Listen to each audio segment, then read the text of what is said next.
Fall classes started today at Boston University, but with a big hole in the community. You can't talk about Erin and not smile. You can't think of her and not get a sense of warmth. Just before 20-year-old Erin Edwards was supposed to return to BU late last month, she was shot to death in her Georgia home.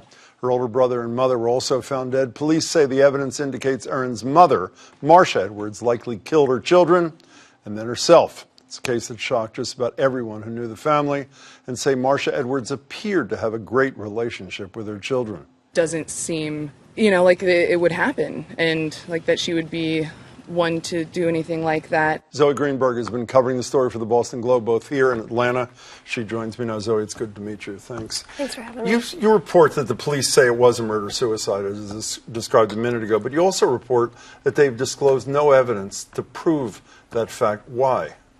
It's a really strange situation. So the police put out in a statement and then also in a police report that, that Marcia Edwards was the person who had committed these murders and then killed herself, and they really offered no more information. And the reason it's even stranger is, as someone who has an arm's length relationship with this, learning purely through you, is all the circumstantial evidence would suggest otherwise. What was it, that Instagram posting the mother did about their trip to Italy just a couple of days before? Right, so she had just gotten back from a trip to Italy with Erin, and she had posted on Instagram that she had a great summer, she had the best children ever, and her kids also, had posted about how much they loved her. Erin had said she was the best mother ever, so... Not too long before this all happened. Right. Is it, when you were in Atlanta, did you hear doubt, or was this just not the time for people to be sounding that, even if they felt it in their hearts?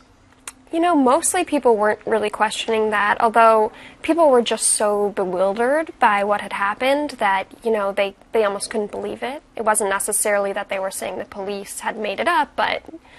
they were just really shocked. So the first why question is, why did the police make this conclusion? The bigger why question is, assuming the police are right, why did she do it? That is still a big, she being the mother, that still is the big unanswered question, correct? Right, yeah. It's a question that a lot of people are asking, including people who knew her really well. And is there, did you get anything, even little snippets of things as to what people's speculation? You quoted, was it a pastor who talked about, not about her specifically, but we'll say what the pastor said right, in the service. So the pastor in the Sunday service after the killings in Atlanta spoke about mental health and how it's a particularly taboo topic in the black church, and he gave this sermon about how people really struggle and they suffer in silence, and perhaps suggesting that was what was happening here.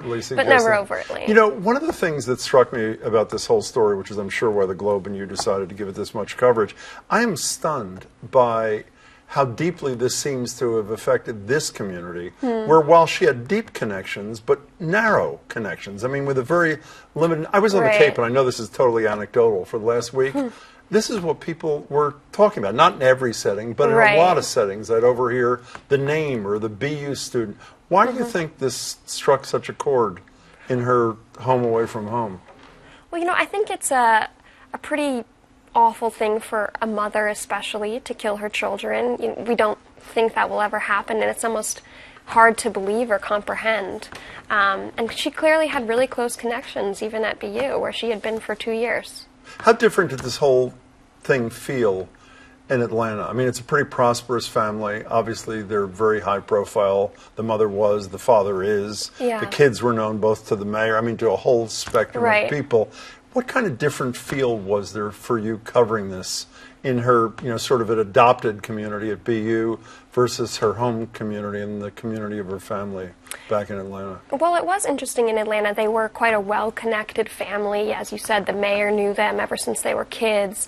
And it kind of had left the whole city, even some of the most powerful people in the city, reeling, And at BU, it was talking to young people who were close with her and who had known her, and sort of hearing from them about what this horrible tragedy, how it kind of affected them. You remarked in your reporting how, you didn't use the word strange, so my apologies, but how strange it was that this service in Atlanta didn't just mourn the two children. Erin and Christopher's the brother, right? Yeah. But the mother, who, according to police, as we just discussed, was the perpetrator here. It was like mourning for almost like there were 3 victims in this. I mean, do you remember, I don't know if you do, in Sandy Hook, none of the services, including the mother who was killed there.